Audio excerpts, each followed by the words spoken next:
G'day everybody. It is now 1:02 a.m. in Tasmania, Australia, which means I'm about 1 hour and 30 minutes more tired than I was last time.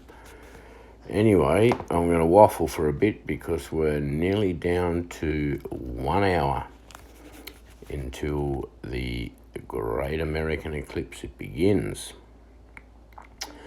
Something that I noticed that was interesting as I scrolled through, somebody would have picked this up last time as they paused and had a look at the scrolling that I was doing, is that, where was it? It said something interesting. A solar eclipse always occurs about 2 weeks before or after a lunar eclipse. So we have this solar eclipse coming up, and therefore we will be expecting a lunar eclipse has either happened prior to this or about 2 weeks later will happen. And I notice the second eclipse this season is 28th of October 2023. And that is the partial lunar eclipse. So we have the solar eclipse followed by the lunar eclipse. And I'm pretty sure that lunar eclipse is actually visible in Australia this time. I can probably find that, just a moment.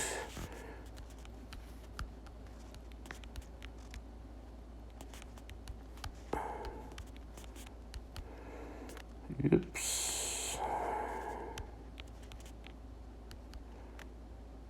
Does anybody else find these iPhones are extremely difficult to hit the right keys on?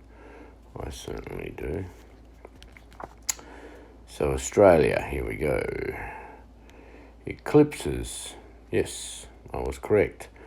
The eclipse that is following this solar eclipse, the lunar eclipse that is following this Great American annular, I think they call it annular eclipse, is a partial lunar eclipse, and we can see that in Australia here.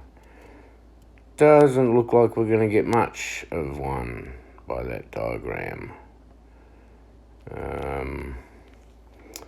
Nonetheless, we are going to get one, and that would appear to be where the eclipse will be seen. So entire eclipse visible is in that very pinky, orangey kind of a colour. Looks like Australia's only going to get part of it, which was correct.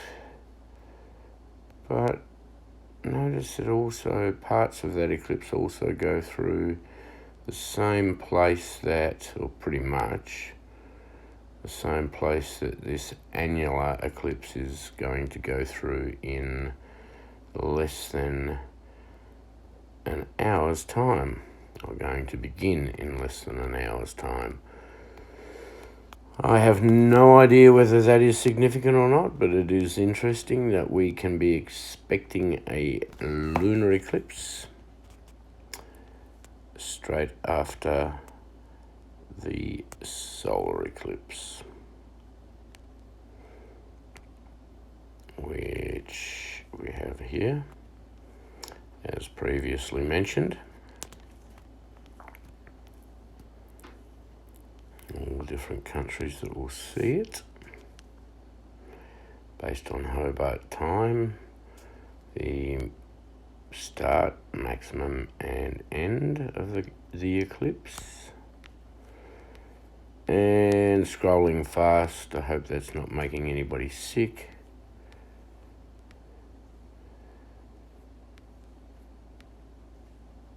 And we now are down to 56 minutes and 10 seconds until it begins, which is by the look of it. 15:03 UTC time, whatever that means. Anyway, a little bit more information to ponder there. God bless, guys. Keep looking up. I sure do hope this is it. And I can guarantee you Koolcat and Repoman are at home chewing their fingernails. Maybe. Good night.